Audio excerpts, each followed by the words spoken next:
থাকে, এবার যেন গাছে ফুটে আছে। আরে দিদি ওগুলো জলেই ফোটে, ভুল করে ড্যাঙায় ফুটে গেছে। এই ফুলগুলোর নাম যদি কেউ আমায় জানো আমি কমেন্ট। বলছি দিদি ওগুলো ডুমুরের ফুল, রান্না করে খায় বুঝলে।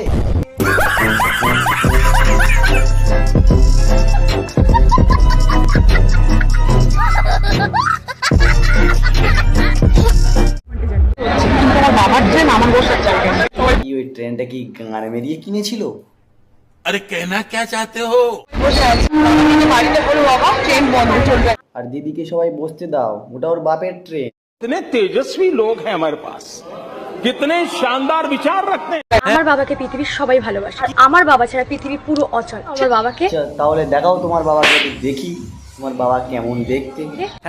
এই হলো আমার বাবা। দেখো তো দিদি, তুমি তোমার বাবার নামটাও ঠিক করে বলতে পারছো না। দুদিন পরে তুমি জনিতাকে মানে বলবে এটা তোমার বাবা। ঘটি বেঁকিয়ে দেবো জানিস, তোদের মরণ হয় না, দেখে না কেউ, মাজা ভেঙে পড়ে থাকবে বা একদম মাথার উপর বাজ পড়ুক না। মা বাজার থেকে দু রকমের ফল নিয়ে এসছে। এই ফলের রঙও জানি না, নামও জানি না। মা জানি না বাজার থেকে কি নিয়ে এসছে, এর নাম আমি জানি না। প্লিজ এই ফলের নাম যদি কেউ জানো আমি কমেন্টে জানিও। ওই ফলটার নাম সম্ভবত হচ্ছে দিদি ডাব ডাব ডাব ফল, ডাব ফল। এইটা আমার বাবা আমাকে গিফট করে। আচ্ছা কি গিফট করেছে তোমার বাবা, একটু দেখি। আমার বাবার এটা বানাইতে 30 লাখ টাকা খরচা হয়েছে। আচ্ছা 30 লাখ টাকা খরচা হয়েছে তোমার বাবার, খুব দেনা হয়ে গেছে না। আমি কিছু টাকা ধার দেবো দিদি। তো হেই গাইস, আমার মা দেখো চা খাওয়ার জন্য বাজার থেকে কিছু একটা কাপ কিনে নিয়ে এসেছে। ওটা চায়ের কাপ না বাথরুমের বালতি দিদি? তোমরা তাহলে বাথরুমের বালতি দিয়ে চা খাও তাই তো, কাপ নেই বাড়িতে না?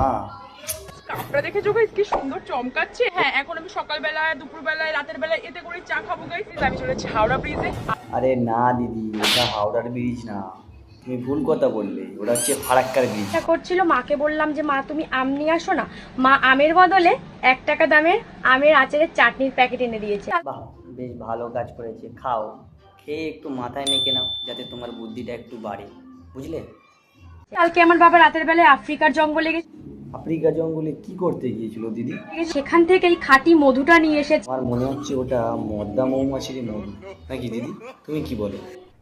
अरे कहना क्या चाहते हो? আর প্রথমে কিন্তু আমার আর আমার বয়ফ্রেন্ডের সম্পর্ক খুব ভালোই ছিল, মাঝখানেও আমাকে অনেক ইগনোর করে। না দিদি, পরে যখন জানতে পারলো তোমার মাথার ডিস্টার্ব আছে তখন ছেড়ে চলে গেছে ও। এটা বুঝতে পারি, বুঝতে পেরে কালো বিড়ালের 3টে লোম। আমি কিন্তু কোনো কালো জাদু করিনি। দিদি তুমি আবার যেন কালা জাদু করে আমার পিছনে আবার কুকুর লাগিয়ে দিও না, তাহলে তোমার পাছায় কামড়াবে। আবার অটোতে উঠেছি। আচ্ছা তোমার বাপের অটো আছে নাকি? বাবা কোথায় আমার বাবা? তোমার আর কাকিমার বাবা কি একই? হ্যাঁ হতেই পারে। এক্স এর বাবা মানে আমার হবু শ্বশুর মশাই এই বাঁশ গাছগুলো কেন পুঁতেছিল বুঝতে ওই কলা গাছটা পুড়েছে তোমার গাঁড়ে গোঁজবে বলে, বুঝলে দিদি? পেরেছি, যাতে ওনার ছেলে ভালোভাবে দিতে পারে।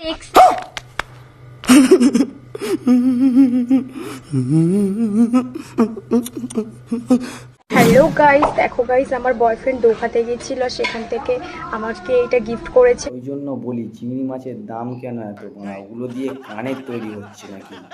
বৃষ্টি তোর এক্স এর অ্যাক্সিডেন্ট হয়েছে আর ওকে সোজা শ্মশানে নিয়ে গেছে। তোর এইসব ভিডিও দেখে তোর এক্সের উপরে যাওয়ার সময় হয়ে গেছে।